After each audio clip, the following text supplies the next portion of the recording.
sejarah dan masa depan dinamika politik lokal. Di Indonesia, sejarah politik lokal hampir setua umur penjajahan kolonial, desentralisasi kekuasaan, dan administrasi pemerintahan itu sendiri.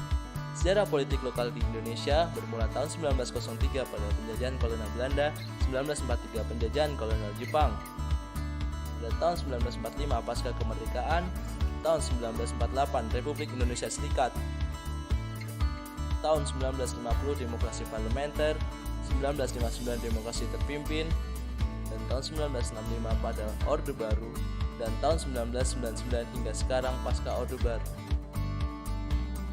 Di awal masa penjajahan sebelum tahun 1903, pemerintah kolonial Belanda menerapkan aturan hukum yang menjelaskan tentang sentralisasi kekuasaan di Hindia Belanda.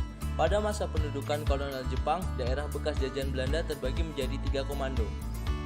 Sumatera di bawah Komando Panglima Angkatan Darat di Bukit Tinggi, Jawa dan Madura di bawah Komando Panglima Angkatan Darat di Jakarta, daerah lain di bawah Komando Panglima Angkatan Laut di Makassar.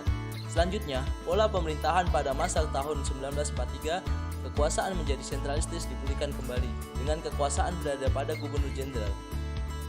Aturan-aturan selanjutnya tentang pemerintahan dibuat sedemikian rupa sehingga daerah, provinsi, dan kabupaten hanyalah sebagai boneka yang taat pada keinginan pemerintahan kolonial Jepang.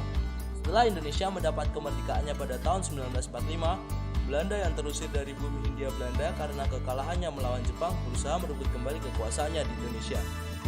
September 1946, Perwakilan Indonesia memulai pertemuan dengan perwakilan pemerintah kerajaan Belanda di Linggarjati. Pemerintah Belanda memaksa berlakunya negara federal di Indonesia. Desember 1946, negara Indonesia Timur dibangun atas dasar hasil konferensi di Bali sebagai bagian dari cikal bakal negara federasi. Pada bulan Maret 1947, perundingan Linggarjati ditandatangani. Menurut Nasution, ada 2 alasan kegagalan TRIS. Pertama, Indonesia merasa dikhianati oleh Gubernur Jenderal Belanda Van Mook. Kedua, tulisan Dr. Anna Agung Gede Agung yang berisikan mengenai kegagalan federalisme di wilayah timur Indonesia. Pada masa demokrasi parlementer, lahirlah Undang-Undang Nomor 1 tentang pokok-pokok pemerintah daerah. Alasannya, Undang-Undang Pokok Pemerintahan Daerah perlu diperbarui sesuai dengan bentuk negara kesatuan, bahwa pembaruan itu perlu dilakukan dalam suatu undang-undang yang berlaku untuk seluruh Indonesia. Selepas dekret presiden di tahun 1959 diberlakukan, pemerintahan pun semakin mengarah pada demokrasi terpimpin. Pemerintah mengeluarkan penetapan Presiden Nomor 6 tahun 1959, Orde Baru.